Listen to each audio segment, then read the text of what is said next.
Developing now, Baltimore County Police could have a new chief in town. County Executive Johnny Olszewski tapped a 30-year veteran to lead the force. Vincent Hill explains the changes he says are coming. I'm honored to take part in this historic announcement. A history-making day in Baltimore County. County Executive Johnny Olszewski nominating Robert McCullough as the first black police chief. An 18-year-old kid from West Baltimore. My goal was not to make history. My goal was to work hard. McCullough served with the Baltimore County Police for over 35 years before his retirement in 2021. With his confirmation still looming, McCullough already making a promise to residents. Every person in Baltimore County deserves to feel safe and know they are safe in the places where they live, work, and raise their families. A top concern after a rash of violent crimes, including 3 people sexually assaulted at gunpoint and the murder of a 17-year-old Baltimore City teen, both in the heart of Towson.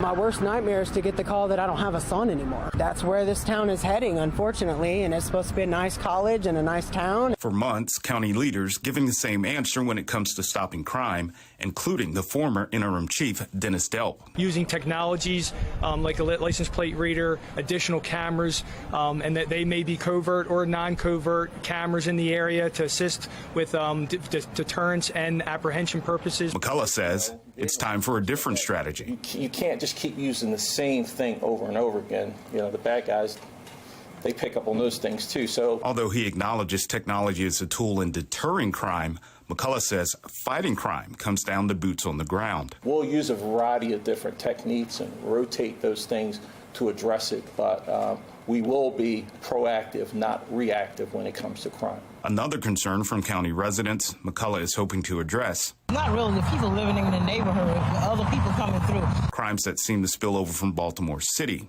into Baltimore County. From day one, I'll be reaching out to Commissioner Harris, and crime knows no boundaries. So we'll be working together. Now, last year, former Chief Melissa Hyatt received a vote of no confidence from some members of the FOP. Some accused Hyatt of not listening to officers and not doing enough to address crime in the county, which saw 55 homicides in 2021. Hyatt stepped down at the beginning of County Executive Johnny Olszewski's second term. An easier way to get help if you need it. How the White House is responding to the increase of Republican-led bills restricting certain services. And we are off to a cloudy and cool start. Meteorologist Jasmine Lomax will let us know if it's going to warm up in her full Weather Authority forecast. You're watching Fox 45 Morning News, all local, all morning.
Taking a live look at the White House this morning, where the Biden administration is creating a new mental health hotline for LGBTQ youth. Officials say it is in response to new Republican-led bills restricting certain services. I know that these political attacks can really take toll on people's mental health. So I want to say directly to LGBTQI+ kids, you are loved just as you are, just the way you are. And if you're feeling overwhelmed, you call 988. Now, those who call the hotline will be connected to a counselor. The Biden administration says the counselors are, quote, trained to support members of the LGBTQ community. Now, this week, the U.S. Supreme Court refused to allow West Virginia to enforce a state law that would ban transgender girls and women from participating in female sports teams in public schools. This comes as the Department of Education announced a proposed change to Title IX. Ryan Smith with the National Desk explains. The Biden administration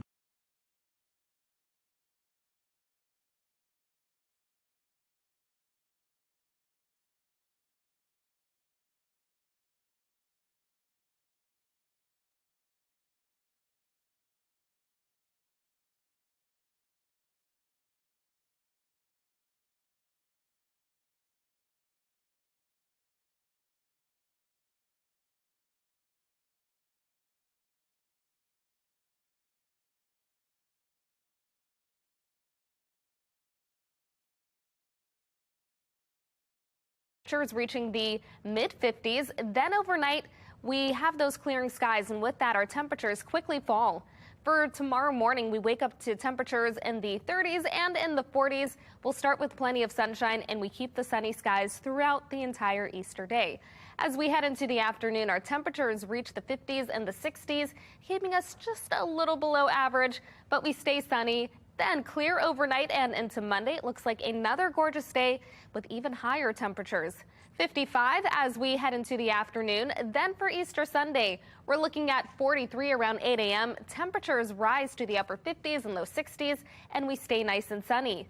That's followed by 66 on Monday, then 74 on Tuesday. After that, we start a stretch of days in the 80s as we end the week. Back to you. They led, they trailed, they led again, but in the end, the O's beat the Yankees 7-6. Coming up next on Sports Unlimited, we recap the Birds' home opener.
Welcome into your morning sports report. I'm Rocco DeSangro. Birdland, when's the last time you remember being this fired up for a home opener?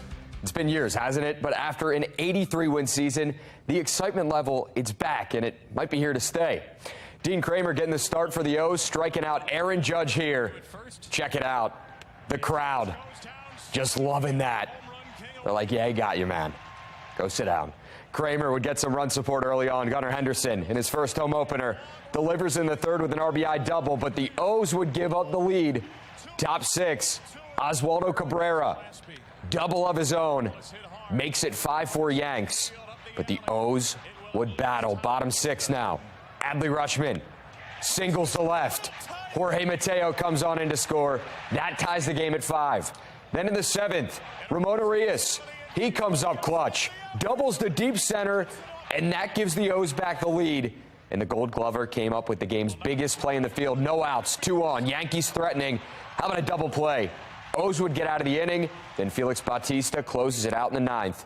As the O's beat the Yankees 7-6. That sellout crowd, I'm telling you what, played a huge role in that win. Sometimes we play the Yankees here in the past few years. There's been quite a few Yankees fans. Tonight was a definite Baltimore crowd all the way through, and it was awesome to be a part of. It was great. I was loving it out there, just seeing the whole stadium packed out and just how loud they were, and it was really awesome and a special moment for me. Definitely in some of those games against these guys and the Red Sox, it seems like we're almost outnumbered, but it was a pretty cool feeling today showing up to the park and knowing that black and orange was kind of ruling the day. When they get on base, you hear Yankee chants and whatnot, but today I think we definitely outnumbered them, and it was awesome sight to see. I hope a lot of games are going to be like that. From O's baseball to high school baseball, as a team, Loyola Blakefield baseball is on a mission to make a statement. On Monday, the Dons took on rival Calvert Hall, and Dylan Bryan made a statement of his own. For his one-hit complete game shutout, the senior pitcher is our prep player of the week.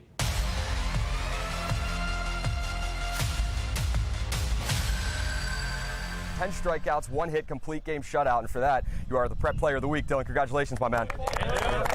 Yes, sir. This is our year to make a statement here. We're a pretty old group, been together for a while. Sophomore year, we were very young, a lot of learning there. Junior year, a little bit more learning how to lead. And this is the year that we make our statement. Against your rival, Calvert Hall, and they've been one of the pillars of baseball around here for a long time. So for him to go out and do that really showed how, his hard work is finally paying off for him, and we couldn't be happier for him. All that hard work is a big reason why Bryan will play Division I college baseball following his Loyola Blakefield career. Yeah, I'm going to Delaware after, and one of my deciding factors was the development that I foresaw in their program. Great coaching staff, great facilities, and I'm looking to develop as much as I can there and just see where it takes me. Nobody's really going to outwork him, in the weight room or, anything individually that they're doing with him. And that includes in the classroom as well. So, if baseball doesn't work out for him, I'm sure he'll be a great student in whatever field he chooses. But, the sky's the limit for him if he keeps pushing the way he's been pushing. Prep Player of the Week is provided by Allegram, your trusted source for awards. Well, that's your morning sports report. I'm Rocco DeSangro. Have a great Saturday.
the day of reckoning will happen. And justice, how the aftermath of the released report for Predator Priest in Baltimore could reshape the church's footprint across the region, and what survivors want next. As Baltimore City Schools sees math scores plummet, a Harvard-trained mathematician is stepping forward to help. But North Avenue did not respond. Project Baltimore investigates why emails have gone unanswered. And we're waking up to nice and dry weather this morning, but showers are to our south. I'll let you know how it looks if you're traveling for Easter coming up in my full forecast. Live from WBFF in Baltimore, this is Fox 45 Morning News. All righty here. Look at that. The clouds are covering, but if you really look here, you can see the colors.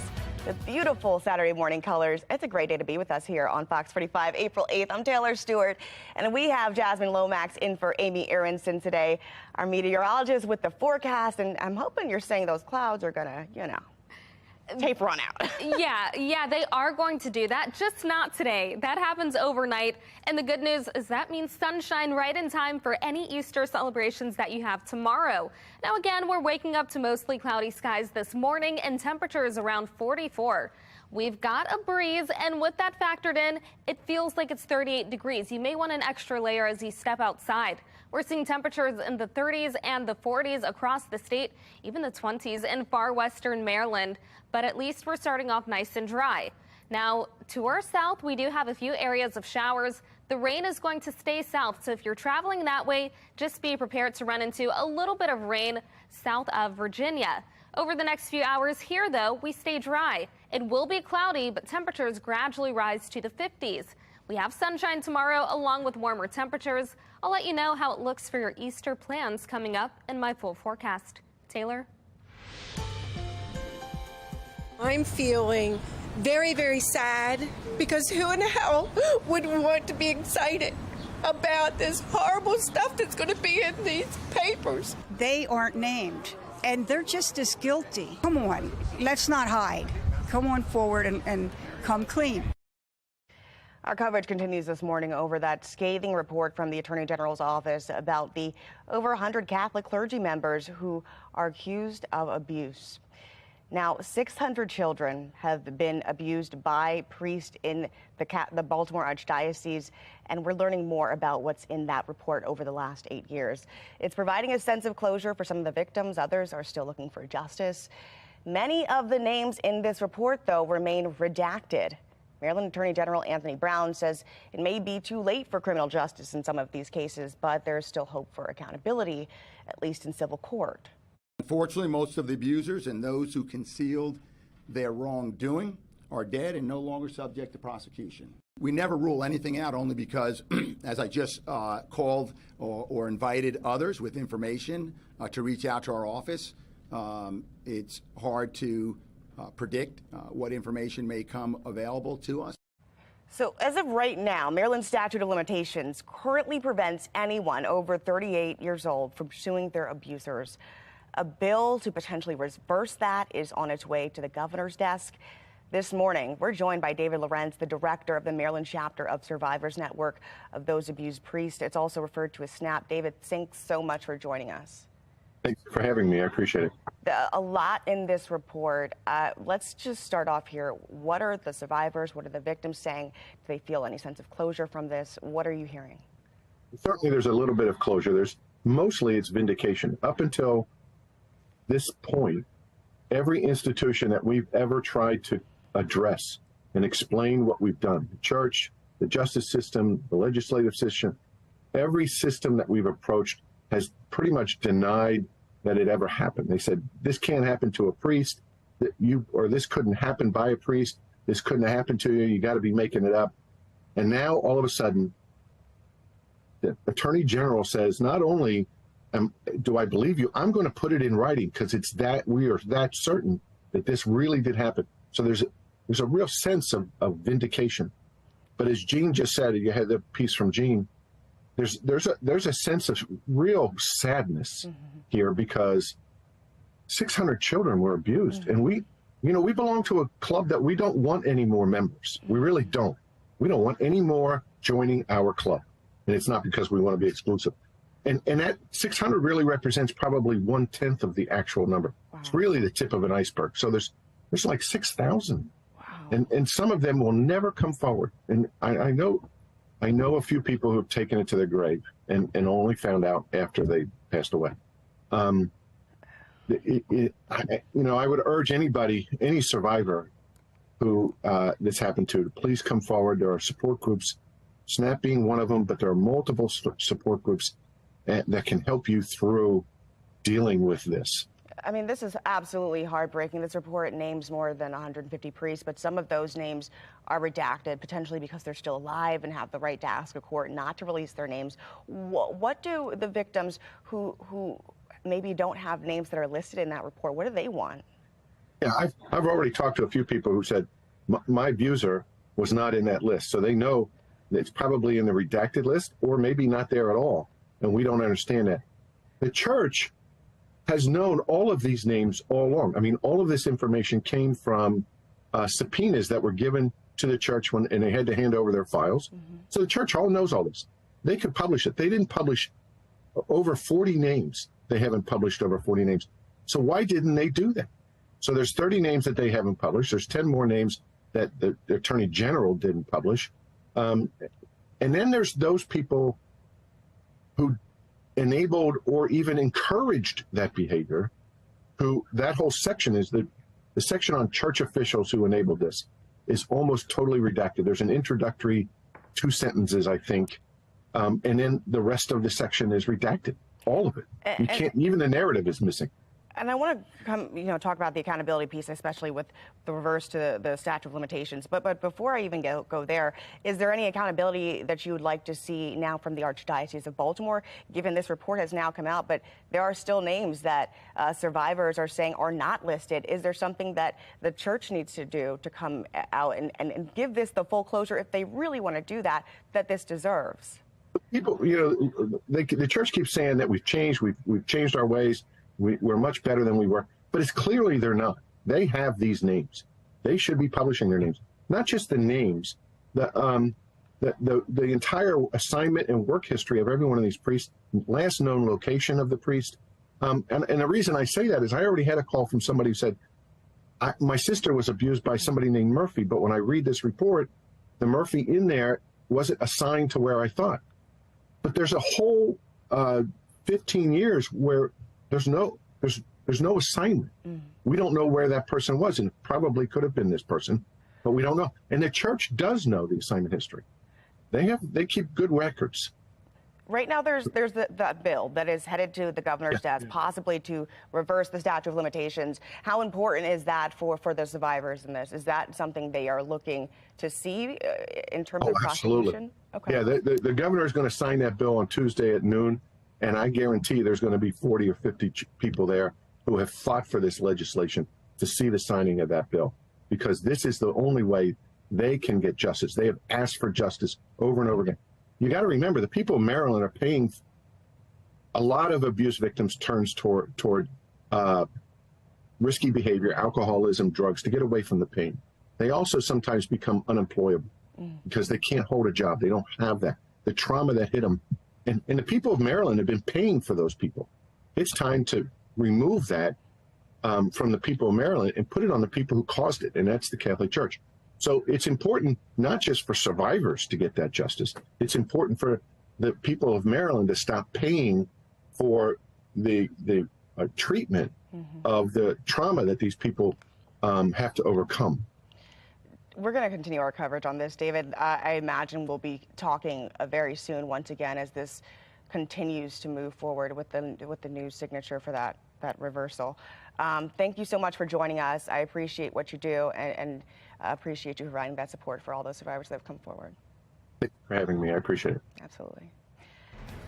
All right, renewed calls in action in Annapolis. Why there's hope for a stalled bill supported by City State's Attorney Ivan Bates, who wants to see gun offenders locked up for longer. And this morning, we're off to a cool start around the region with temperatures ranging from the 30s to the 50s. I'll let you know how high the numbers get and what to expect for Easter Sunday coming up in my full forecast.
Making headlines this morning, a sinkhole just opened wide up in Bowie. It shut down a stretch of Maple Road on Friday, and you can see why. It caved in someone's front yard, and officials say it may have been the cause of heavy rain over the past 2 days.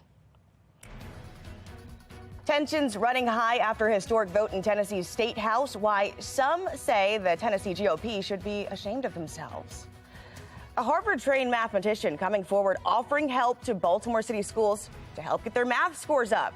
But no one's replied to his emails. Project Baltimore investigates why no one got back to him. You're watching Fox 45 Morning News, all local, all morning.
All right, some help could be coming to Baltimore City schools to try to increase their math scores. Just 7% of 3rd through 8th graders last year tested proficient in math. Well, a Harvard University-trained mathematician reached out to the schools offering some help.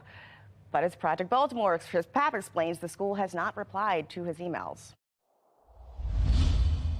Dr. Jonathan Farley knows math. Going back to the dawn of human history, it seems as if people have found that math is an important subject. You can't build the pyramids without math. In the 1990s, Farley earned a doctorate in mathematics from the University of Oxford and graduated with honors in mathematics from Harvard University.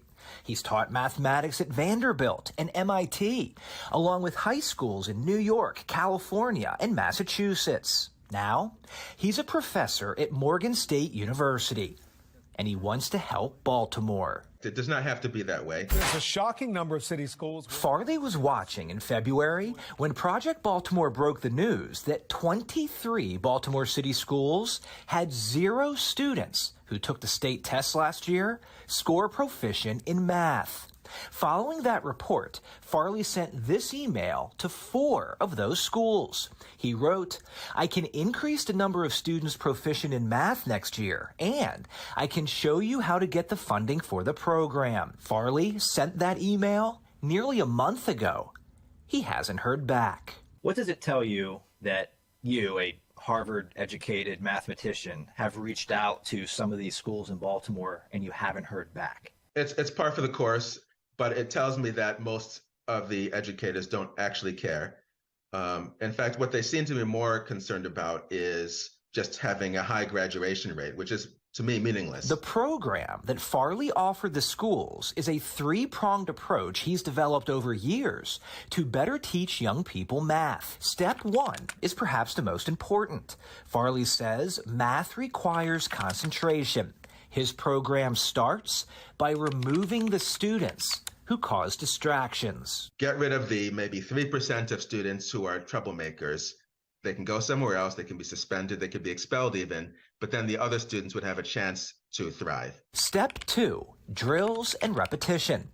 With the problem students gone, Farley begins to train the brain to focus on math. How do we learn? By repetition. But it's true that you do lots and lots of problems. Step 3 is to create accelerated programs. Allow students to compete against each other for the top spots. I think everybody is going to be raised up if they see some stellar students doing some great work. Farley's program has been instituted in school districts such as Greenburgh Central in New York, where the superintendent praised the program, saying, "We can all learn something about mathematics from Dr. Farley. His innovative approach to math has earned him distinction internationally." When Project Baltimore broke the news about the 23 schools, North Avenue declined an interview. Instead, the district issued a statement with the steps it's taking to improve math scores. They include professional development for teachers, summer learning, and an extended learning period at the end of the day. The district added that it's confident the strategy will work. It sounds good on its face, which is of course why they told you that. Project Baltimore wrote North Avenue, asking if they plan to contact Farley to discuss his offer. The program wouldn't cost city schools anything. Farley said he can get the funding from private companies or philanthropists. We received this reply. We appreciate Mr. Farley's offer, although we find WBFF TV's advocacy of his proposal oddly self-serving given its coverage. If we have further interest, we will contact him directly. In the meantime, if Mr. Farley or any other member of the community would like to review the concrete steps we are taking to increase math proficiency, we encourage them to learn more at baltimorecityschools.org. I actually love math more than people. Farley has devoted his life to studying and teaching mathematics. He offered help to Baltimore City because he knows how important math is, not just for our city or our country, but to the world. Maybe it's too soon. And he's not giving up. But hope springs eternally. One day soon, maybe city schools will respond to his emails. I'm Chris Pabst, and this is Project Baltimore. All right, while we're talking about math, the kind of math I like is a check of our weather with meteorologist Jasmine Lomax. Just tell me the math adds up to like a mid-70s kind of today. No, not today, not tomorrow, not the next day, but Tuesday. That's going to be your day. I think everyone's going to like the weather then. But today, on the cooler side, below average temperatures and clouds. We're starting off this morning with mostly cloudy skies over Baltimore and temperatures right around 44. We've got winds out of the northeast around 11 miles per hour, providing a light breeze. And with that, our wind chills coming in at 38 degrees. We're seeing numbers in the 30s and the 40s across the state. A cool start to the morning, and by the afternoon, still looking at cool conditions as our temperatures reach the 40s and the 50s. Many of us below average for this time of year, and that's because of the cloud cover sticking around. Tomorrow, though, the sunshine finally returns along with higher temperatures, but the bigger warm-up comes as we get closer to the end of next week. We're talking temperatures reaching the 80s. Now, around the region, we're nice and dry thanks to high pressure. That will remain in our region. We've got showers to the south staying away from us, but if you have any travel plans for Easter, just be mindful of some of those showers to the south today. We also have this freeze warning in place for areas in purple, mainly north and west of the city. Then in the blue, a freeze watch, and that's for parts of the eastern shore as we get ready for a very cold night. Now this afternoon, expect clouds to stick around as our temperatures reach the 40s and 50s. Then overnight, as the clouds clear, temperatures quickly fall to the 30s and 40s. Again, some areas waking up to those freezing conditions. So if you have any plants, you want to bring those inside or cover them. As we head into the afternoon, we keep the nice and sunny skies as our temperatures reach the 50s and the 60s. It looks perfect for any Easter plans, any Easter egg hunts that you have for tomorrow. We stay quiet and clear overnight and into Monday. Expect sunshine once again and even higher temperatures as we reach the 60s. This afternoon, our temperatures will gradually rise to the low to mid 50s, keeping us below average for this time of year. But tomorrow, a little bit warmer. 43 around 8 a.m., then 53 around 11. Temperatures reach the upper 50s and the low 60s, and we'll have lots of sunshine. And then overnight, our temperatures fall to the 30s, making for a cold start to Monday morning. We reach the mid-60s by the afternoon, then the 70s on Tuesday. After that, it gets much, much warmer as we begin a stretch of days in the 80s. That's how we end the week. And also, we'll have plenty of sunshine and nice and dry weather over the next 7 days. Back to you.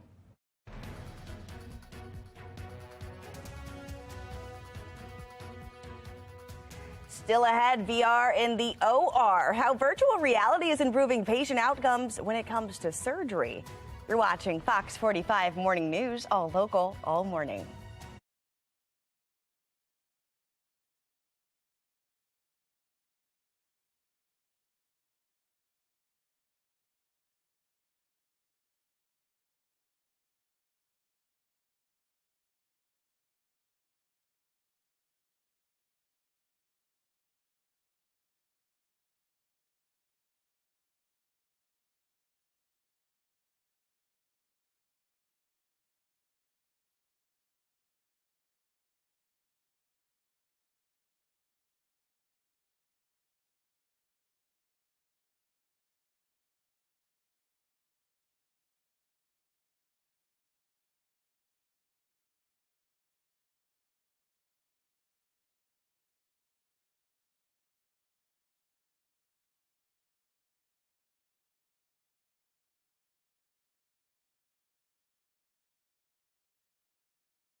Rather than address the issue of banning assault weapons, my former colleagues, the Republican supermajority, are assaulting democracy. When things break down where we cannot continue to create and discuss ideas, this is where we get to. Controversial history made in Tennessee as two black Democratic lawmakers expelled from the House of Representatives. They were demanding stronger gun laws in Tennessee following a deadly mass shooting at a Christian school. You recall this happened just last month. Republicans say it wasn't the time or the place for a protest. It's the first time lawmakers have been given the boot without support from both parties. Jackie Del Pillar from our Sinclair sister station in Nashville has more on the fallout. Cries of protest echoing through the Tennessee House chambers Thursday night. Supporters in tears as the House expelled Justin Jones and Justin J. Pearson and saved Representative Gloria Johnson. Fellow Democratic representatives angered and saddened by the expulsions. They're quick to point out the House chose to expel two young black men and save their white peer. The horrific indictment on the Tennessee GOP, and they ought to be ashamed of themselves. It's a concern shared by the Nashville NAACP. This is simply a gross form of racism. But Republican lawmakers say race didn't factor into their decision. I just don't think that's accurate at all. At the start of the expulsion hearing, lawmakers presented a video of the day in question.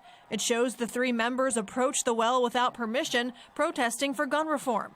Republican leaders say Johnson's behavior didn't reach the level of Jones and Pearson, simply standing beside them rather than yelling.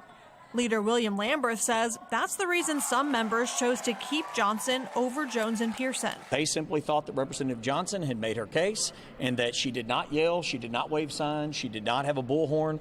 She was very clear about that. And for the members that I spoke to, it came down to the evidence. But the NAACP president isn't satisfied with that answer. Throughout the history of the dark-skinned man, there's always an excuse, always a reason, always some cause that would end up with us being either expelled, demoted, held back. This is just an excuse. Republican lawmakers say expulsion was the appropriate punishment for the two men as they violated House rules and prevented voices of other members from being heard. In Nashville, I'm Jackie Del Pilar. Could sticker shock lead to the potential reversal or revision to the hotly debated blueprint for education? Mayor Brandon Scott called it the mandatory spending a gut punch to his budget, and we're looking at the action now being considered in Annapolis. You're starting off your weekend cool and cloudy, but when can we expect nice weather? Well, on Easter, meteorologist Jasmine Lomax, she's going to break it all down for us here on our Full Weather Authority forecast. You're watching Fox 45 Morning News, all local, all morning.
Live from WBFF in Baltimore, this is Fox 45 Morning News.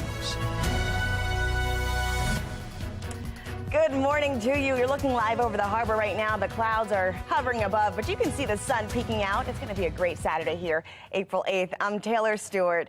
Let's get to your forecast. Meteorologist Jasmine Lomax with what's in store for a cooler day today.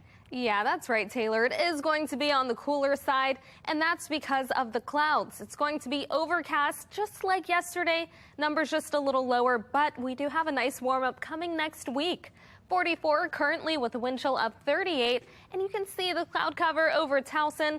Expect that as we head into the afternoon. We're seeing temperatures in the 30s and 40s across the state, 39 in Westminster and in Elkton. We've got the low 40s in Bel Air, and then in Annapolis, mid-40s, a little higher south of that. We're heading to the mid-50s this afternoon, and then as we head into the evening, our temperatures gradually start to fall. So if you are planning on seeing the Orioles take on the Yankees, be prepared for cool and cloudy conditions and also a light breeze. Tomorrow, the sunshine returns along with higher temperatures. I'll let you know what to expect for Easter Sunday coming up in my Weather Authority forecast. Taylor? This year's legislative session wraps up on Monday, and guns and crime, they still are top priorities in Annapolis, but both parties seem to have different goals about tackling those issues. Fox 45's Mackenzie Frost looks into why some tough on crime bills are once again stalling. Senate Bill 1, that's a piece of legislation that looks to curb where legal gun owners can bring their firearms in public, really has been a priority for most of the Democrats here in Annapolis during this session. But there have been some other pieces of legislation looking at safe storage plans, but really the tougher penalty plans, mainly pushed by Republicans, have stalled. One specifically, the Violent Firearms Offender Act, which supporters say would help crack down on repeat gun offenders, especially repeat violent offenders. That piece of legislation was a priority for former Governor Larry Hogan and continues to be introduced by Republicans. One GOP senator tells me it's like Groundhog Day with some of these plans. The joke is, they're on the side of milk cartons trying to find them because we can't find these bills. They're stuck in committee. Why do you think they are stuck in committee? Where's the political will? I don't know. I wish I could answer that. Good afternoon. Democrats see it very differently. Chair of the Senate Judicial Proceedings Committee, Senator Will Smith, says the caucus has made curbing violence a priority, even though some of those tough on crime bills won't move forward. Public safety is our #1 priority, and we've put forth legislation that I think will make every Marylander safer. There's still more coming. We're still, in 15 minutes, we're going back into committee to deal with some more of those issues that deal with gun violence, not only in Baltimore City, but throughout the state of Maryland. So public safety is and always has been our #1 priority. And that bill that has been a priority by City State's Attorney Ivan Bates that seeks to level the playing field for sentences for misdemeanor gun offenders, that intent has been added to a different House bill. The Senate is expected to move forward with it on Friday, then sending it over to the House, setting up for a final vote potentially on the final day of session come Monday. In Annapolis, Mackenzie Frost, Fox 45 News. Elsewhere in Annapolis, lawmakers are debating the blueprint for education, or the Kerwin plan. Mayor Brandon Scott called the mandatory funding requirement a gut punch. And other jurisdictions are grappling with the surprise cost as well. Republicans have long criticized the 10-year education spending plan as being too expensive without guaranteed improvements for outcomes for children. Democrats overrode former Governor Larry Hogan's veto of this bill, and now they could be open to tweaking the plan. Are also trying to hammer out the final details of Maryland's cannabis plan. Now, on Friday, there was a debate on how high that tax rate should be and what groups would see that revenue. But it does not look like Marylanders will be able to order recreational marijuana online, at least for now. There was a concern from those of us in Senate Finance about internet sales and the potential delivery from businesses to customers. We were able to kind of kick the can down the road on that to 2025, but that will give us time to collect some data on that, see what other states have been doing. Joining me this morning to discuss what remains in the balance before this session wraps up, political analyst John Deedy. Good morning to you. Good morning. So we are in the final days. Let's talk timeline and things that remain on the table. We know lawmakers have said public safety is a top priority. Some of those tough on crime bills seem to be stuck in a committee. Let's talk about that first. Do you think those tough on crime bills really have a chance of moving forward this year? I don't see them moving forward this year at all. I think the one saving grace in a lot of ways is the legislation Senator Corey McCray proposed, originally Senate Bill 889, which they have moved into House Bill 824, basically amended the bill to add that in there. I think that's going to be kind of some good coverage for Democrats to say, look, we increased penalties for gun usage. So that's going to help there. This also gives Ivan Bates a big win, along with Senator McCray getting a big win, too. But most of the other stuff, they didn't like it with Hogan. They're not going to like it now. It would take some dramatic changes of increases in crime and violence to probably get them to move in that direction to deal with the stuff. So the bill that has been backed by City State Attorney Ivan Bates, not a standalone measure, but could be folded into another measure. And we'll see how that plays out this week, correct? Correct. All right. And in my opinion, it's there to pass. I think they're going to get this thing done Monday. Okay. But this other bills, it feels like Groundhog Day, as we just heard one state rep say, when it comes to backing tough on crime bills. But let's shift here. Is there new hope for that Maryland 529 plan? We've been talking a while for how parents want to get access to their college funds, that it's been managed by the state. As we wind down, is there going to be a resolve for those parents? There may be a resolve with legislation passed, but it may not be resolved for the parents. Basically, the treasurer is going to be dealing with this stuff There's nothing in the bill that makes it clear the parents will be made whole. I communicated with 2 attorneys last night, and they had trouble understanding what the legislation is supposed to do and how it's supposed to work. It's a very confusing piece of legislation. I read it a couple times and was just as confused both times when I read it. And I think it's going to need some explanation. Delegate Forbes from Baltimore County, she's been very involved in this legislation, has communicated well with people on it. But I think that it needs to be made clear whether parents will be made whole, because there's a lot of people, including Isabel Cumming, who basically is wondering what's she going to do as far as her future, as far as being able to send her kids to school. Absolutely. I mean, education and money have long lived together. And we're also seeing that with right now with the Kerwin plan. So that gut punch that many districts are saying they were not expecting the surprise cost. Any expected tweaks to maybe any education related measures before we wind down? I don't think they have the time to make tweaks, because here's the problem. Everyone says, well, today is Saturday. They can do stuff. They got till Monday. The problem is they're not going to meet tomorrow because tomorrow's Easter. So they really only have less than 2 days to resolve everything. And I don't know how they can get something through quickly to fix those things. You know, the good news is everyone's always complained that government doesn't spend enough on education. Maybe this influx of we have to spend some money this year will actually help improve things, because here's the thing. COVID set everyone behind at least a year. Maybe some of this additional money can fix the problems of Zoom education that occurred in 2020 and 2021.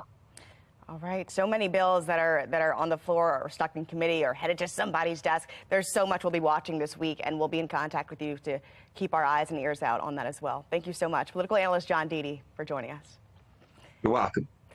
All righty here. Let's take a look at this crazy scene out of Bowie. A sinkhole just opened up on the side of the road.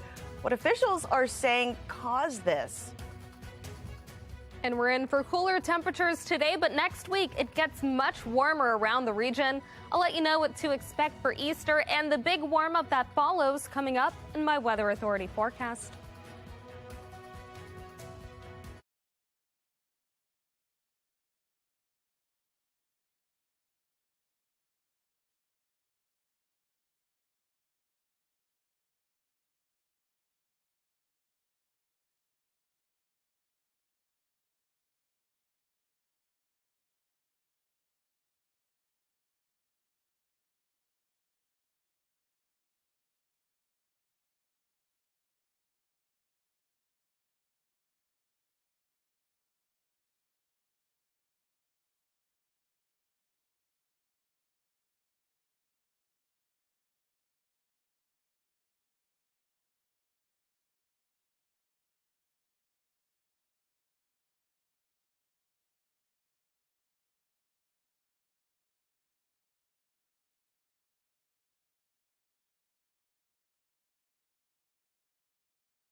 We hear a lot about virtual reality and how it can really look and feel real.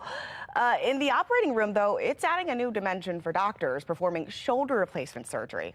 Take a look at this. Medical reporter Barbara Morse has more.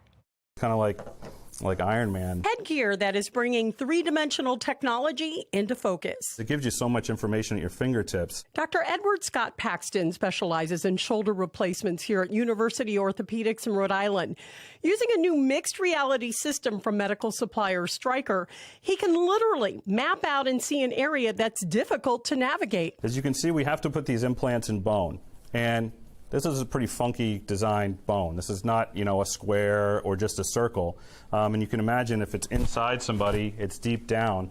If they have some wear and deformity, we want to get these components right in the right spot. This mapping out is done beforehand and is used during the shoulder replacement, improving his ability to execute his plan. I can move it around, I can pull these pieces out, and I can, if I'm doing surgery on someone right here, I can have the way it looks, a virtual model of their shoulder that I can take my fingers through different motions, spin around, look at it, and then I have their shoulder right there. Dr. Paxton has been utilizing this new technology for a few months. And I've used it probably on about 20 or 30 surgeries maybe. A win-win, he says. Things flow smoother. I have more information at my fingertips. And he says this is only the beginning. Next steps will be navigation, where actually this will then be able to match right over the patient's shoulder blades. Dr. Paxton says this mixed reality technology can be used on either of the two most commonly performed shoulder replacement surgeries. There are other similar technologies that focus on the spine and hip. I'm medical reporter Barbara Morse. Renewed calls for action in Annapolis and new hope for a stalled bill supported by Ivan Bates, who wants gun offenders locked up for longer. We'll take you there. And the dangers of online dating, the disturbing trends surrounding some of the profiles out, and how you can protect yourself. You're watching Fox 45 Morning News, all local, all morning.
A warning for a growing number of Americans looking for love online. A new study reveals disturbing trends in sexual assault related to dating apps, and Spotlight on America's Angie Moreski is taking a closer look at who's being targeted and what's being done to stop it. Online dating is one of the most common ways people meet each other today, and while a swipe to the right can hold the promise of someone special, it's important to keep your guard up. All of our findings really indicate to us that violent sexual predators use dating apps as hunting grounds for vulnerable victims. Dr. Julie Valentine of Brigham Young University in Utah conducted the first major study of its kind looking at the relationship between dating apps and sexual assaults. What we found is incredibly concerning. We found that these rapes were much more violent. A third of the victims were strangled. An hours-long standoff. Several recent cases in the news highlight the concerns, including an Oregon man who went on the run after police say he tortured a woman and was using dating apps to find potential victims. He was throwing me into the walls. A Michigan woman kidnapped for 3 weeks and brutally beaten by a man she met on a dating app. 2 alleged victims here. And in Maryland, a man accused of terrorizing, raping, and robbing men he allegedly lured through a popular dating app. The study found in cases reviewed there were twice as many male victims of sexual assault when they met through dating apps rather than acquaintances.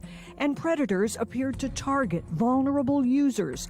60% of victims self-reported mental illness. Dating apps are especially popular with young people, and the study found college students were more likely to be victims of dating app-related assaults. Wow. Yeah, that's pretty horrible. It's terrifying. It really is. Spotlight on America talked with students at American University in our nation's capital. Libby Eaglin is a grad student and says she has seen red flags at times. Or them getting offended that you would rather meet them at a location than them actually picking you up from your house or something. The potential for deception is also noted as an added risk. It's the fact that it can literally be anybody. There are calls for dating app companies to do more to protect users, and following this BYU study, Utah just passed a new law to do just that. We wanted to start this beginning process about awareness and holding dating apps accountable. Utah Representative Angela Romero sponsored the legislation, which will now require dating apps in Utah to warn users if they don't do background checks on members, notify users when an account is suspected of using a false identity or engaging in fraud, and clearly post resources for safety awareness and reporting sexual assaults. The message, not to stop using dating apps, but to be aware of potential risks. Be careful and keep your guard up. Will do. We did reach out to several dating app companies for comment. The Match Group, which owns Tinder, Hinge, Plenty of Fish, and Match, responded quickly. They told us they've made a lot of investments in safety features over the past several years. We'll have more on that and other safety information for you at SpotlightInvestigates.com. I'm Angie Moreski for Spotlight on America.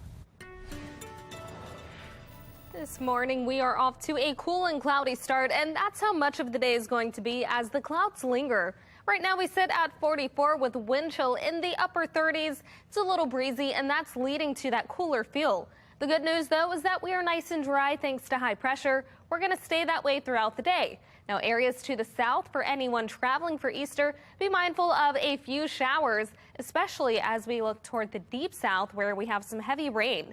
Here, though, we're dry with temperatures in the 30s and 40s currently. As we head into the afternoon, those numbers reach the low to mid 50s, and that means that we'll stay below average. Cloud coverage is going to play a big part in that. With the clouds, we're not expecting much warming, but tomorrow the clouds clear, the sunshine returns, and temperatures start to rise, making for a great forecast for Easter. Then as we head into next week, and really toward the end of the week, we've got a big warm-up headed our way, making it feel more like summer. This afternoon, notice we keep the clouds and temperatures below average.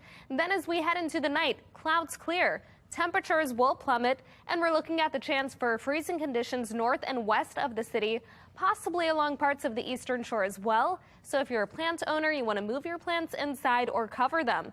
We'll start the morning with temperatures in the 30s and 40s. Then as we head into the afternoon, it looks great for any Easter egg hunts or other plants. Temperatures reach the 50s and the low 60s. Then we stay clear and quiet overnight, leading to another cool morning on Monday. But by the afternoon, you can expect a nice warm-up. This afternoon, our temperatures gradually rise to the mid-50s later on. We are looking at below average temperatures, though, today and again tomorrow. We'll have sunshine tomorrow. That's the big difference. Our temperatures reach the upper 50s and low 60s. It looks great for Easter with blue skies throughout the day and then cooler temperatures to follow overnight. 62 for the high tomorrow, then 66 on Monday. That's followed by 70s on Tuesday, and after that, we're in for much warmer temperatures, well above average.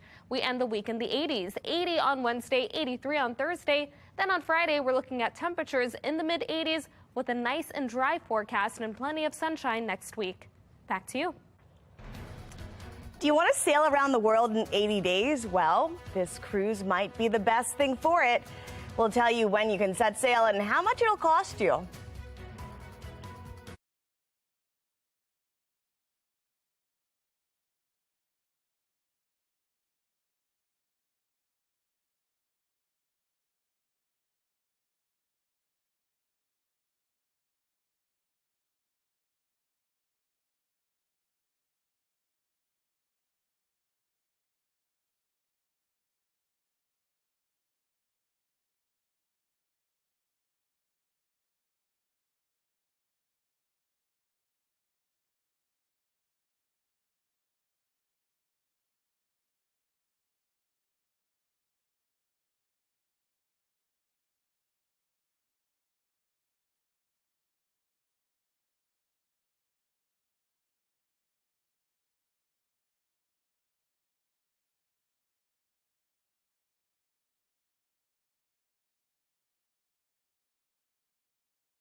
Tapping your consumer news, Tesla is slashing car prices once again. The price cut will come in around 2 to 6%, and analysts say the discounts could hurt profitability. It is the fifth cut in Tesla's market since the start of 2023, and the reductions come as Tesla prepares for tax credits on electric cars between $3,000 to $740 later this month. Toyota says it's going to come out with 10 new electric vehicles by 2026. That's according to Toyota's new CEO. The company says it also plans to be able to produce roughly 1.5 billion battery-powered cars by that same year. Toyota currently the world's largest automaker if you look at the sales. Samsung is cutting its memory chip production after an estimated 96% drop in its quarterly earning profit. It comes after demand for memory chips ramped up during COVID lockdowns as consumers bought new electronics to use at home. But sales then dropped sharply due to a slow global economy and less demand after COVID. The industry is now recovering from a chip shortage, but it's left many manufacturers just struggling to find a balance between their inventories and the current demand. Princess Cruises just announced a new world cruise that would take passengers 26 countries in 116 days. The voyage would set sail in January of 2025 and include stops in Australia, the South Pacific, the Mediterranean, Africa, Central America. However, it will not be cheap. Those prices start at about $20,000. All right, and time to look at today's steals and deals. The following segment is sponsored by Naki. I'm going to tell you about something that you need, but you may not even realize you need it. Compression socks. I travel a lot, and so I keep these in all of my carry-on bags, so I have them at all times. they really are helpful for just maintain your overall health, because the heart is working so hard to pump blood throughout your body, and when it goes down to your feet, that's easy, but it's getting it to come back up because it's working against gravity. That is the challenge, and that's where these compression socks come in handy.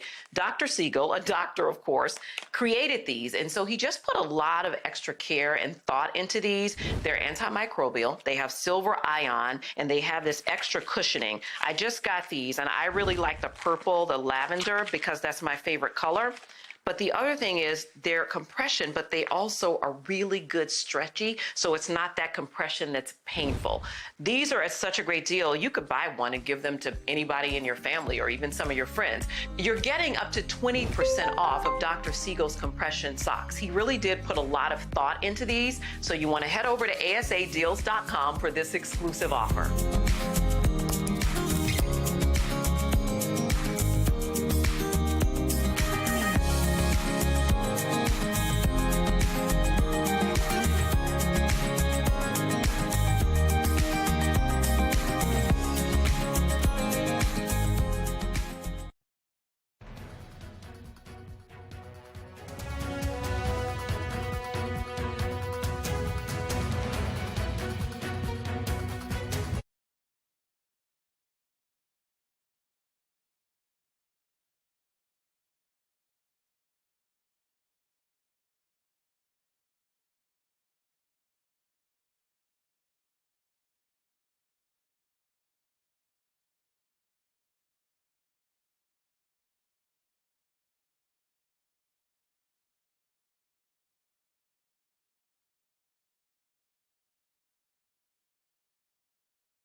Youth violence reaching an inflection point after a 9-year-old girl shot.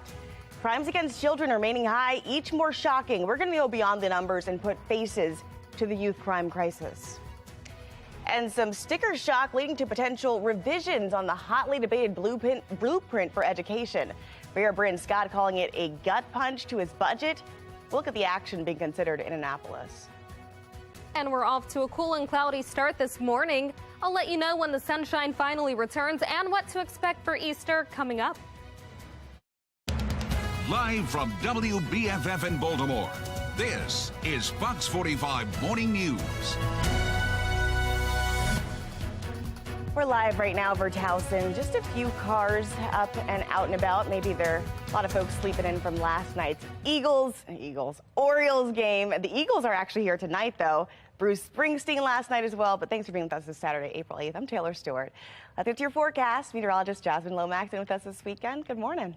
Good morning, Taylor. We are in for another cool day, but if you are planning on seeing the Eagles or heading to the O's game tonight, you may want a light jacket as we deal with cool and cloudy conditions. Right now, we're waking up to temperatures around 45 and mostly cloudy over Towson. It is a little breezy. Winds are out of the northeast around 13 miles per hour, and that's giving us a wind chill of 39, so a little on the cooler side. We've got the 30s and the 40s across the state. And this afternoon, we're only looking at those numbers reaching the 50s. So over the next few hours, as you take the dogs out for a walk, expect temperatures reaching the 50s. We stay nice and dry and cloudy. But tomorrow, the sunshine returns right in time for Easter. I'll let you know how high temperatures get coming up in my full forecast. Back to you. All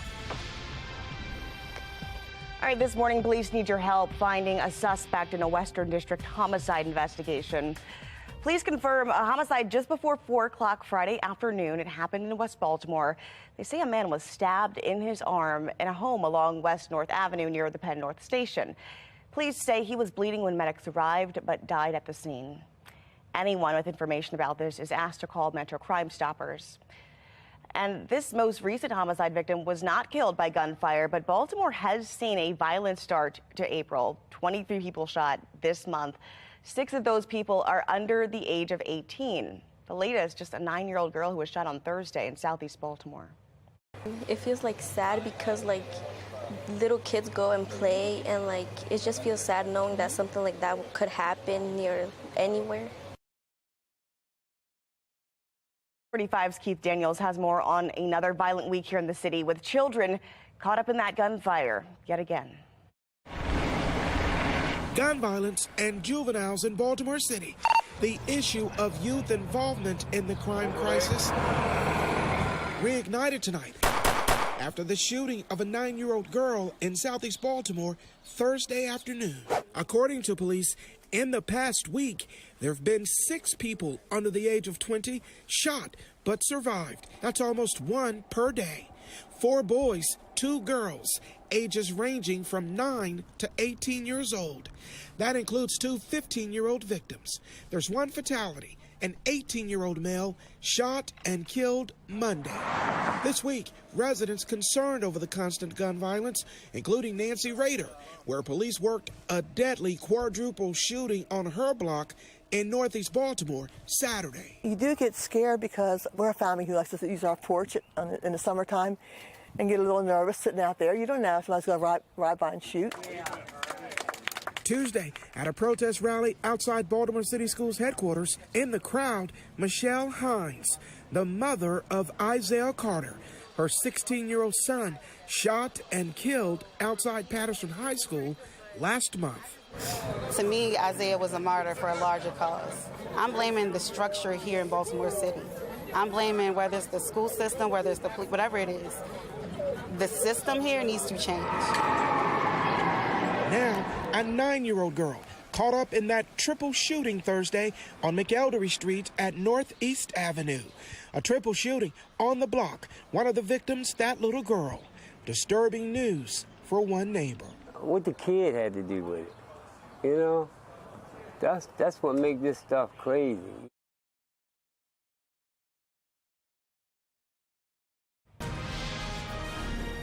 Elsewhere in Annapolis, lawmakers are debating the blueprint for education, or the Kerwin plan. Mayor Brandon Scott called the mandatory funding requirement a gut punch. Other jurisdictions are also grappling with the surprise cost. Republicans have long criticized the 10-year education plan as too expensive without guaranteed improved outcomes for children. Democrats overrode former Governor Larry Hogan's veto of this bill, but now they could be open to making some tweaks to the plan. I don't agree with the mayor of Baltimore very often, but in this case, I certainly do. You know, I've got counties on the Eastern Shore that have said for the entire time since Kerwin has been passed that they cannot afford it. So there's going to be 1 or 2 things that happen. Either the formulas change for funding, or we see some type of Kerwin light. Are you open to changing the funding formula for locals who are worried that they can't continue to tap their reserves moving forward? I think we're always back every year. And I think we're always open to make sure if the facts and data are there, we will address it. You know, certainly we know on May 1st when the public emergency, when the emergency is expired, there will be a change in calculations, and Medicaid will have a redetermination, and we'll see what the roles look like with the changes in qualifications. But that's why we have our interim committees.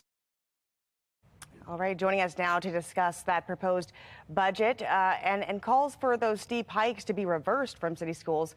activist and pastor Shannon Wright. Good morning to you, Shannon. Good morning. How are you? I'm good. I'm great. So we're talking about this money. They're asking that city districts add more money to that funding from the Kerwin plan, which is a 10-year plan to help improve education. The mayor called it a gut punch because it affects his budget. What's your reaction to that? The only way the Kerwin price tag would be a gut punch to Mayor Scott is if he's been asleep at the wheel, as we've all been concerned that he has been. The funding formula has been out. It has not been a secret that the funding for Kerwin, a very expensive education plan without the ties to make sure we're getting the results we need, the funding has been out. It's been clear that the funding would come from the state and from the municipalities and jurisdictions. So for the mayor to say this is a gut punch, it means he's been asleep at the wheel. He's not been doing his homework and he's not been paying attention. But that's how Baltimore seems to roll, slow to the party and then confused as to how this happened and how we got here. Other districts have also, I guess, been taken aback by the amount of money it really breaks down to. We heard from another Republican state lawmaker. Do you think that possibly there is a chance for them to rework this formula? Because it doesn't seem like this is a Baltimore-only issue as we head into this final week of session. So the difference that people need to be really clear about is, yes, we do need to rework the funding formula for Kerwin. But other jurisdictions have been saying since its inception, since the beginning, that this was going to be too expensive to be sustainable without a guarantee of outcomes. The fact that Baltimore is just waking up to see that is a little bit disturbing. Also, concerning to me is Britt Kerwin himself is saying, well, we've hit a few bumps in the road. We're going to have to ask folks to be patient, but within 9 years, this will be working and we'll have a system. In Baltimore City, with 20 schools with students with zero proficiency and another 22 with 1 or 2 students, we don't have 9 years to wait for our elected folks to get themselves together and for Mayor Scott to wake up, smell the coffee, and read the budgets. We need action now. This program, Kerwin, should never have moved forward without people understanding the cost. Everyone's behind. Yes, we want to fix education, but then it's as if they woke up and said, oh, we have to pay for it? Of course we have to pay for it. Where do you think the money was coming from? The Easter Bunny? Okay. So we also, just to mention here, we've got like $22,000 per pupil here in Baltimore, $1.62 billion spent on education. So it's one of the most expansive budgets, and we're not quite seeing the results that so many parents deserve. Exactly. 23 city schools where students are not performing at grade level on math and critical subjects. Is it money the issue here? I'm trying to get to the bottom of this, and I'm struggling to understand if the money is really the problem in helping solve this problem. A lot of folks are struggling to understand this problem. Baltimore City schools gets more per student than the average private school tuition. And you're telling me you can't make that money get into the classroom? But if we add more money to it, billions on the cities, millions on the city side and billions on the state side, that then the money will be able to find its way to the classroom? I think not. Accountability, safeguards, making sure that we are actually getting the results for our students that we need. Those kind of things need to be in place. And this budget, this ticket price that this costs, way out of line, especially for what we're getting. I know here in Baltimore, we're looking at being behind the 8 ball in terms of COVID recovery as a city. We're behind the 8 ball in terms of public school and education performance. A lot of the reasons why the mayor is a little scared about the budget is because he's also failing on the economic side in terms of growing the city's economic base to bring in the revenue to be able to expand and do things comfortably instead of having to constantly and consistently hit the rainy day and surplus funds. Our leadership is out of whack and backwards in Baltimore. Kerwin budget does need to be tweaked. It's needed to be tweaked since the funding formula was released. And I believe that was a few years ago. Baltimore, once again, is slow to the party and late to wake up. All right, we'll keep our eyes on that tweak that it has to come, if it's going to come, in the next couple of days here. We're wrapping up session this week, this Monday. So thank you so much, Shannon Wright, for joining us, pastor and activist, for your insight on this. Thank you. And we also have some renewed calls in Annapolis for some action for crime. That new bill that is getting hope, or rather the old bill with some new hope, Supported by Ivan Bates, he wants to lock up gun offenders for longer. We're going to tell you about how that measure may make it through the Senate. And as Easter weekend continues, we've got cloudy skies and cool temperatures today, but after that, warmer tomorrow and the warmest on Monday. I'll let you know what to expect for Easter and the big warm up that follows coming up in my full forecast.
Making headlines as sinkhole opens up in Bowie Friday evening. It shut down a stretch of Maple Road there. You can see it along the road. We're actually going to get back to that story. But just ahead, Maryland's most wanted. We've got 3 generations of a Baltimore family shattered by violence, and their neighbor is the suspected shooter. The efforts to track him down in today's Maryland's most wanted. We're coming back here with Fox 45 Morning News, all local, all morning.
All right, new dispatch audio recounts some gruesome details from a horrific murder in North Baltimore. 3 people were shot. And the search is intensifying for the man who police say gunned down his neighbors in a fit of rage. Alexa Ashwell has this week's Maryland's Most Wanted. Happening right now, the manhunt for this accused killer, identified as Marvell Worsley. Court records show he's a convicted felon with a history of violence. Now police need your help tracking him down. April 1st, 2023, Northeast Baltimore. Shooting call for 3205 was ring. Multiple people call 911 Policy. The neighbor shot 4 people. to report a neighbor had shot 4 people. Police respond. 4 people are down. 4 people are down. 3 of the victims are outside. 1 is inside the location. 2 men are pronounced dead at the scene, while 2 women are rushed to an area hospital. Police scour the area looking for the suspect. We got possible suspect. It was a neighbor, 3207. Yeah, from the information I got from the individual inside, he did not leave in a vehicle. He left on foot. The suspect escapes. Investigators learn a 3rd victim has also died. Police hold a press conference detailing the shooting stemmed from a dispute between the neighbors. This is one of the most disgusting things that I've seen in my time in elected office. Relatives heartbroken. I just lost it. I lost it. I haven't been able to sleep. I haven't been able to eat. The victims, 31-year-old Brittany Murray, who owns the home and was the sole survivor of the shooting. Her father, 49-year-old Charles Murray, grandmother, 69-year-old Darlene Briscoe, and 41-year-old Gerard Smith, who was known to the family, were killed. Police identified the shooter as 48-year-old Marvell Worsley, Murray's next-door neighbor. We released the information and the identity of a suspect, 48-year-old Marvell Worsley, who is responsible for now 3 murders and 1 attempted murder. What the argument was about, what caused Worsley to snap, investigators not yet saying, but the commissioner warning he should be considered armed and dangerous. We would caution anybody not to make any approaches, but to call us right away. A big question, where Worsley got the gun. Records show he's a convicted felon, which would have prohibited him from being able to possess a firearm. Worsley's criminal history dating back to 1999 and the early 2000s, when records show he was arrested on a gun charge, then for assault nearly 3 years in a row. Worsley managed to avoid jail time in 2001 and 2002, but in 2003, a judge sentenced him to 10 years in prison. Records show he was released in 2010. That's under investigation to ascertain how he would have obtained a gun. We ask that you will continue to allow your light to show forth in this community, O Father. A community rattled by the violence and lives lost, a family forever changed, and their accused killer on the run. He needs to turn himself in. If he has a heart, I know it's weighing on him right now. Not only our family, he's hurt his own family. Take a good look. Worsley stands at about 6 foot and weighs approximately 180 pounds.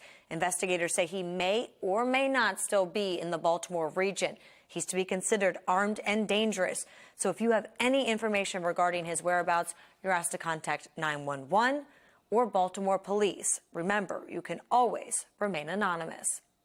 I'm Alexa Ashwell, and this is Maryland's Most Wanted. All right, let's get over to meteorologist Jasmine Lomax for a look at our cooler forecast today for this Saturday. Good morning. Good morning, Taylor. That's right. It was cloudy yesterday, cloudy again today, but the difference is that it's going to be a little cooler. Temperatures will be below average, but tomorrow is when the sunshine finally returns. 45 for the current temperature with mostly cloudy skies over Baltimore. A great view of Camden Yards in the background if you're heading to the game. Cloudy and cool once again later this evening. Now we're dry thanks to high pressure, and we will stay that way. The rain that you see will stay to the south, so for anyone traveling today for Easter plans, just be mindful that to the south we've got the showers, to the north we've got the dry weather. Across the state, we're starting off in the 40s for the most part. We've got the low 40s in Westminster and in Elkton, then the mid 40s in Annapolis and North Beach, 42 in Bel Air right now. This is cooler than we were just 24 hours ago, so as you step outside, you'll likely notice that difference, and even into the afternoon, you can expect cooler numbers. Because of that cloud coverage, we're not expecting much of a warm-up. Highs only reach the mid-50s. Then tomorrow, the sunshine returns right in time for Easter. It looks great for any plans that you have to spend outside. Then next week, as we head to the end of the week, we've got a major warm-up on the way, making it feel more like summer. As we head into the afternoon, we're expecting cloudy skies and temperatures in the 40s and 50s. Then overnight, those clouds quickly clear, and we're talking plummeting temperatures. Some areas waking up to the 30s and then the 40s. We're looking at freezing and frosty conditions possible north and west of Baltimore and then along parts of the eastern shore. So for plant owners, just make sure to bring your plants inside or cover them. By the afternoon, expect lots of sunshine and high temperatures reaching the upper 50s and the low 60s, keeping us just a hair below average. The warm-up starts on Monday with highs above average reaching the mid-60s. Today, mid-50s with overcast skies and below average temperatures. Then tomorrow, we start off around 43 at 8 a.m. and our temperatures quickly rise to the 60s by the afternoon. Sunshine throughout the day and then clear skies overnight as we get ready for a cool night into Monday morning. 66 by Monday afternoon with sunny skies, mostly sunny and in the 70s on Tuesday. After that, we start a stretch of days in the 80s to end the week. By Friday, we're looking at highs in the mid-80s. Back to you.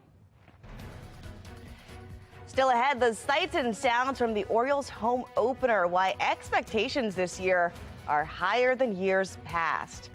And the O's, not the only hot ticket in town Friday night. Fans lined up around the block to see Bruce Springsteen. We'll tell you what they had to say about seeing the boss. You're watching Fox 45 Morning News, all local, all morning.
Who couldn't recognize that orange beard on the Jumbotron at Camden Yards?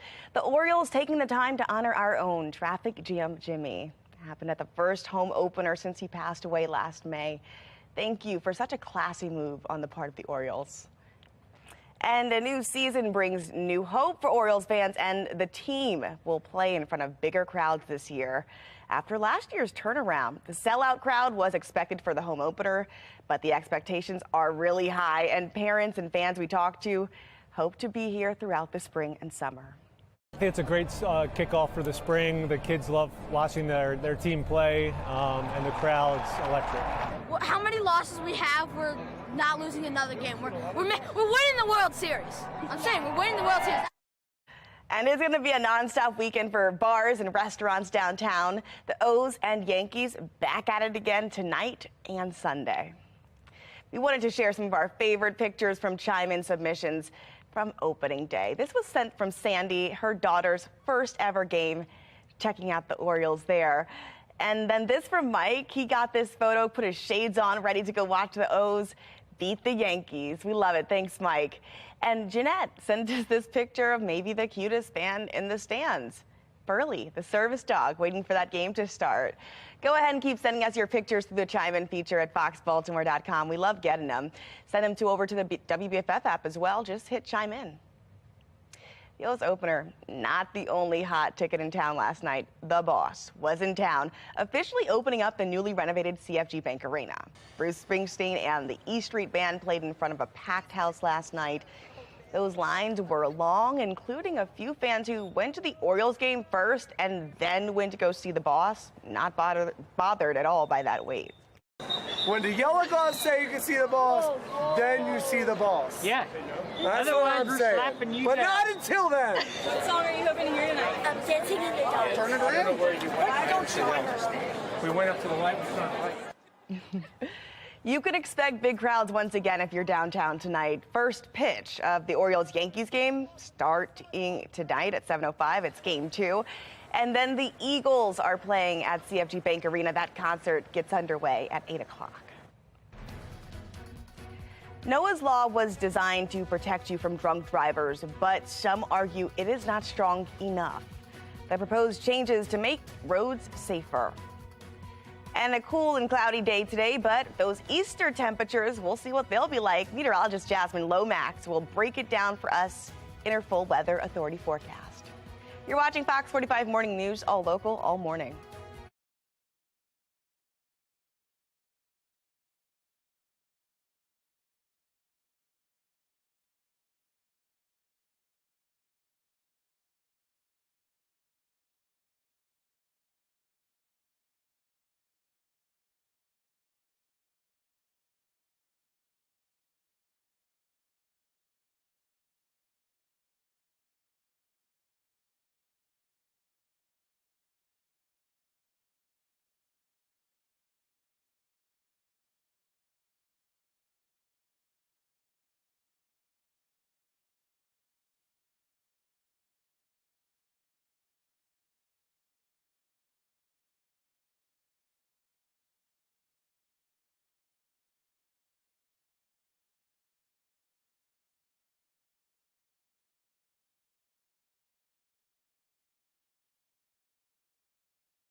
Live from WBFF in Baltimore, this is Fox 45 Morning News.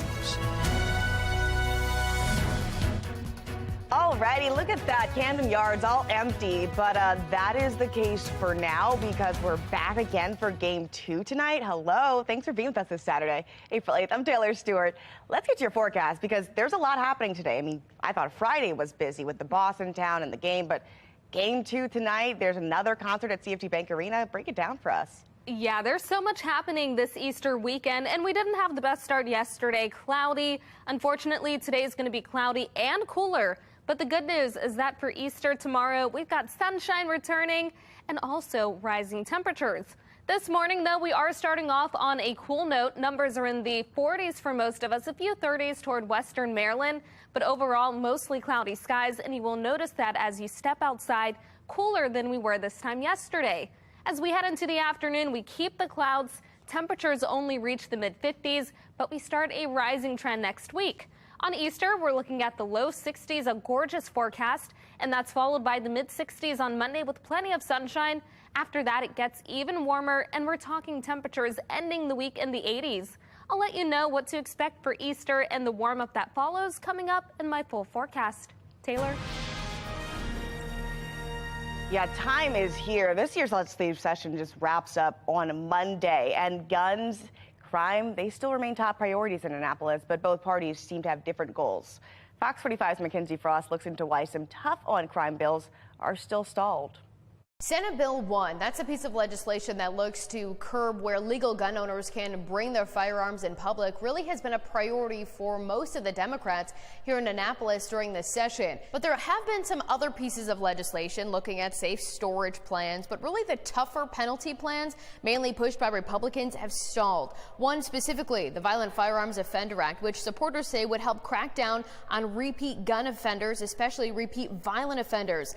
That piece of legislation was a priority for former Governor Larry Hogan and continues to be introduced by Republicans. One GOP senator tells me it's like Groundhog Day with some of these plans. The joke is, they're on the side of milk cartons trying to find them because we can't find these bills. They're stuck in committee. Why do you think they are stuck in committee? Where's the political will? I don't know. I mean, I wish I could answer that. Good afternoon. Democrats see it very differently. Chair of the Senate Judicial Proceedings Committee, Senator Will Smith, says the caucus has made curbing violence a priority, even though some of those tough on crime bills won't move forward. Public safety is our #1 priority, and we've put forth legislation that I think will make every Marylander safer. There's still more coming. We're still, in 15 minutes, we're going back into committee to deal with some more of those issues that deal with gun violence, not only in Baltimore City, but throughout the state of Maryland. So public safety is and always has been our #1 priority. And that bill that has been a priority by City State's Attorney Ivan Bates that seeks to level the playing field for sentences for misdemeanor gun offenders, that intent has been added to a different House bill. The Senate is expected to move forward with it on Friday, then sending it over to the House, setting up for a final vote potentially on the final day of session come Monday. In Annapolis, Mackenzie Frost, Fox 45 News. Next week, City State's Attorney Ivan Bates will mark his first 100 days in office. Fox 45's Mackenzie Frost is going to host a town hall with him to talk about the milestone on Thursday night. It's happening April 13th at 7. We invite you to join us at New Metropolitan Baptist Church on McCullough Street, or you can watch the live town hall on foxbaltimore.com. Lawmakers are also pushing to strengthen Noah's Law as anti-drunk driving activists call for more accountability on the roads. Brad Bell from our Sinclair sister station in D.C. explains. The memories are fresh and bittersweet when Vicki Brown visits this youth football field. It's where her 12-year-old son Darius excelled, but it also bears his name because in May of 2004, Darius was killed by a drunk driver who rear-ended the Browns' car going 125 miles an hour. There's this hole in my heart that I will forever have. Vicki honors her son by fighting drunk driving. That's her testifying before a state Senate committee last month in support of a bill she says would close a loophole in the Maryland law which requires ignition interlock systems be installed in the cars of those caught drunk driving. It exempts those who get probation before judgment. If this law was in place in 2004 and that gentleman that killed my son, maybe my son would still be here. The bill to require the ignition interlocks for those who get PBJs cleared the Senate committee, but is now stuck in a House committee where some members don't believe it's necessary. That's why Vicky is speaking out again and why a coalition of advocates is mounting a final pressure campaign to get the bill through. Kurt Erickson heads the Washington Regional Alcohol Program. They're using this escape route by getting a PBJ and not having anything, not having any conditions of probation. So when we get down to the nitty-gritty of it all, it's pushing this bill through so that we can save lives. It's impossible to know if there will be action at this point, but with the legislative session ending Monday night at midnight, it seems doubtful. A changing of the guard within the Baltimore County Police Department, the new pick for chief, and how he plans to change the department if confirmed. And we're off to a cloudy start to the day, but we are nice and dry. I'll let you know how warm it gets for Easter and when the sunshine finally returns coming up in my full forecast. Coming up this week on Full Measure, we're off to Wisconsin, where a growing number of farmers are switching from farming food to farming the sun. Some say it's the green thing to do. Others worry it could lead to food shortages. We'll hear from both sides. The food and beverage industry spends billions of dollars each year advertising junk food. We'll head to Great Britain, where they have big plans for historic restrictions on junk food ads. You might be surprised at what became of them. And how do fringe cultural views gain such a strong foothold in societies today? We speak to an expert about what he calls the rise of cultural socialism. That's this week on Full Measure.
Developing right now, Baltimore County Executive Johnny Olszewski tapping a new head of the department, Robert McCullough.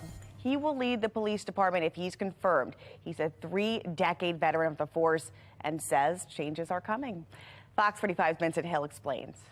I'm honored to take part in this historic announcement. A history-making day in Baltimore County. County Executive Johnny Olszewski nominating Robert McCullough as the first black police chief. An 18-year-old kid from West Baltimore. My goal was not to make history. My goal was to work hard. McCullough served with the Baltimore County Police for over 35 years before his retirement in 2021. With his confirmation still looming, McCullough already making a promise to residents. Every person in Baltimore County deserves to feel safe and know they are safe in the places where they live, work, and raise their families. A top concern after a rash of violent crimes, including 3 people sexually assaulted at gunpoint and the murder of a 17-year-old Baltimore City teen, both in the heart of Towson. My worst nightmare is to get the call that I don't have a son anymore. That's where this town is heading, unfortunately, and it's supposed to be a nice college and a nice town. For months, county leaders giving the same answer when it comes to stopping crime, including the former interim chief, Dennis Dept. Using technologies like a license plate reader, additional cameras, and that they may be covert or non-covert cameras in the area to assist with deterrence and apprehension purposes. McCullough says it's time for a different strategy. You can't just keep using the same thing over and over again. You know, the bad guys, they pick up on those things too. So, although he acknowledges technology is a tool in deterring crime, McCullough says fighting crime comes down to boots on the ground. We'll use a variety of different techniques and rotate those things to address it, but we will be proactive, not reactive when it comes to crime. Another concern from county residents McCullough is hoping to address. Not really the people living in the neighborhood, the other people coming through. Crimes that seem to spill over from Baltimore City into Baltimore County. From day one, I'll be reaching out to Commissioner Harris, and crime knows no boundaries. So we'll be working together. Last year, former Chief Melissa Hyatt received a vote of no confidence from some members of the FOP. Some accused Hyatt of not listening to officers and not doing enough to address crime in the county, which saw 55 homicides in 2021. Hyatt stepped down at the beginning of County Executive Johnny Olszewski's second term. Easter is tomorrow, and egg prices, well, they're still really high. Up next, the creative substitute you can do to dye your Easter eggs that morning. And after the break, The Bachelor meets the Wild Wild West. Mark Clark sits down with 2 contestants from Farmer Wants a Wife to find out more about the love they're looking for on the farm. You're watching Fox 45 Morning News, all local, all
It's the new hit dating show on Fox, Farmer Wants a Wife. The show follows 4 farmers looking for love, all hoping to meet city singles who've been transported to the farm. We're joined now by Ryan Black and Hunter Grayson from Farmer Wants a Wife. Welcome to the show, gentlemen. How you doing? Doing great. Awesome. So, guys, you're asking women to leave the big city for life on the farm. How's life different on the farm? It's totally different. I mean, the city is, you know, we've experienced a little bit of it, and it's fast-paced, and on the farm it's slow-paced, and down here in North Carolina we have a ton of pollen, you know, and it's just animals everywhere, and you just kind of move about a lot different than you do in the city, and it's a lot of work, and it's almost like work is always something to do. You know, it's always work to be done, so definitely a different pace. You take a shot at it also, Grayson. I don't know that it's any slower pace. I think it's just it's not any slower pace. It's just a different race. I'll say that. You know, everybody's got what's important to them, and you know, in the city we got a lot of things are a lot more confined, and out here we're a lot more open. But you know, I'm not going to take anything away from any lifestyle. There's just two totally polar opposite ways that are coming together, and we're seeing how whether those sparks ignite into something, you know, a love flame, or spark it to a big dangerous flame. Yeah. Okay, so guys, obviously it's a dating show, and women are trying to impress you, showing up in dresses and heels and makeup. Now, are you worried that they won't be able to make that adjustment? Because again, like you guys said, it's not that much different, but like you said, there's always work to be done. Now, if if she's too fancy, is there any concern that they won't be able to, shuffle some hay or milk some cows or, do whatever they have to do? Oh, no, not for me.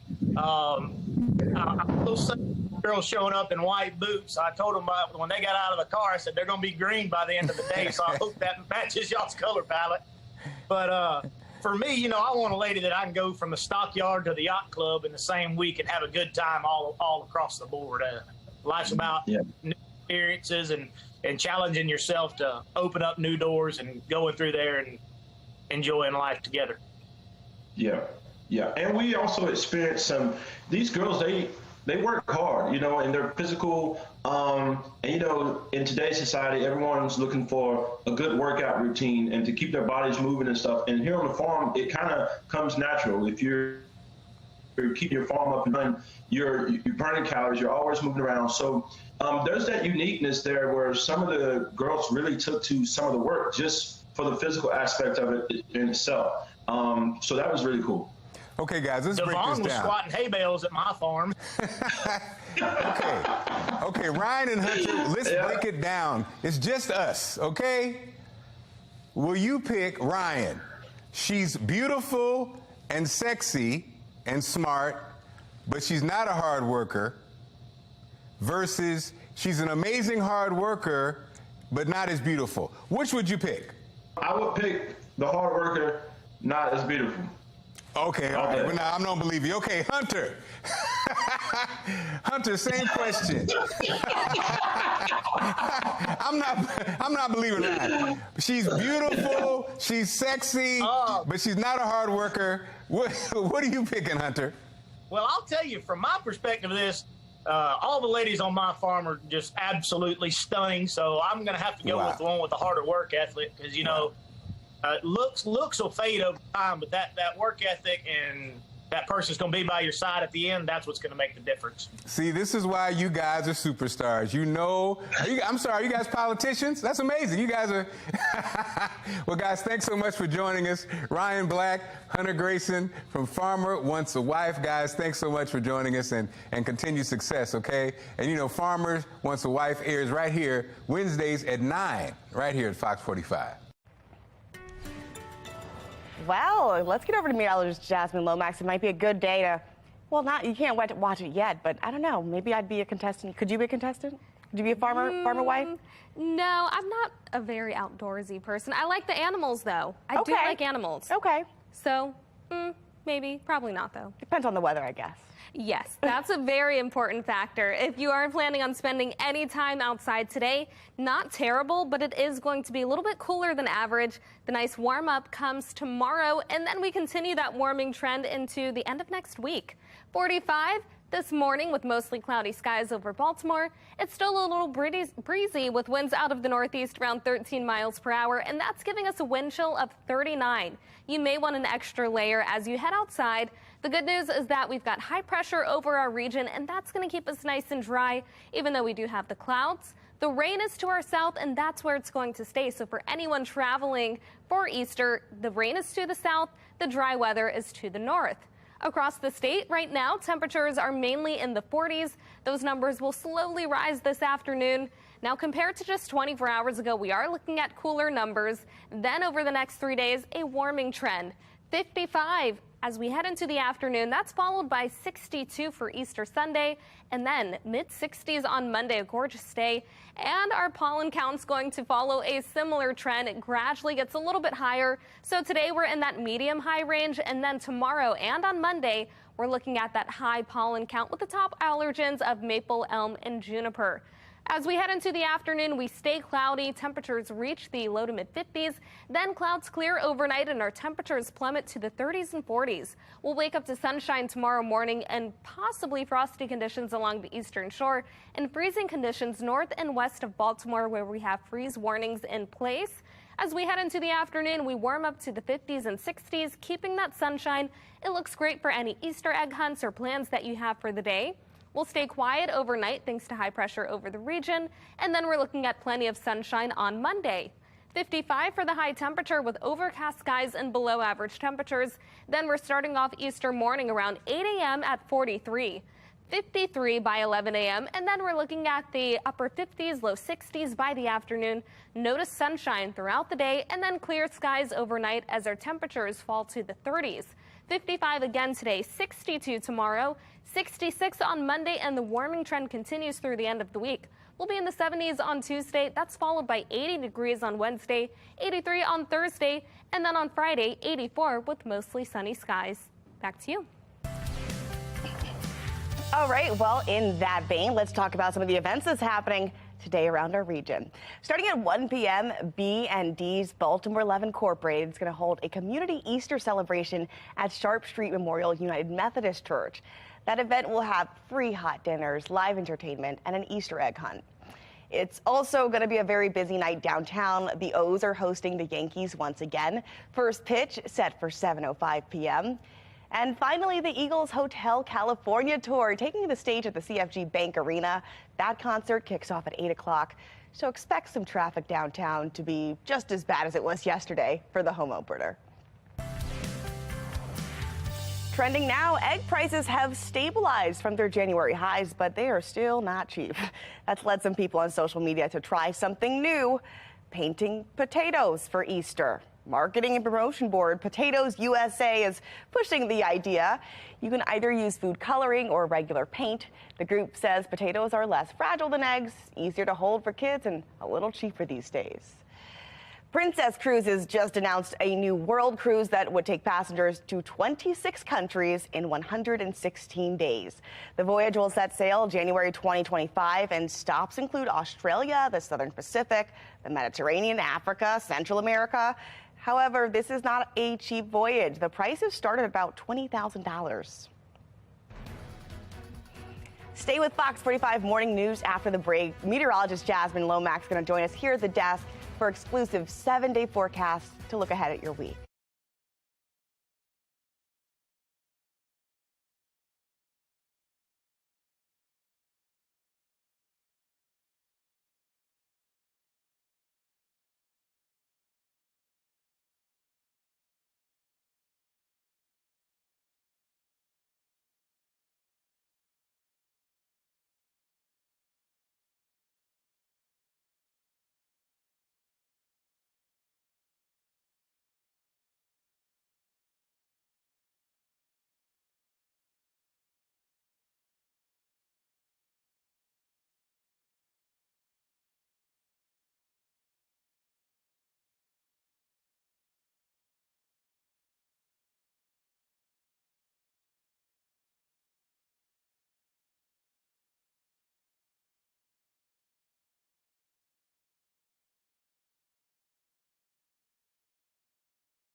You're taking a look over Baltimore. It's cool and cloudy this morning, and unfortunately this afternoon, the cool weather and the clouds stick around. The good news is that tomorrow we've got sunshine returning, perfect for Easter. Temperatures will be around 62. Then we're looking at 66 on Monday. And notice that warming trend throughout the week. 74 on Tuesday, 80 on Wednesday, 83 Thursday, 84 Friday. We finish the week in the 80s on Saturday. And then for the following week, we're looking at the 60s and 70s. And I think that's a little better.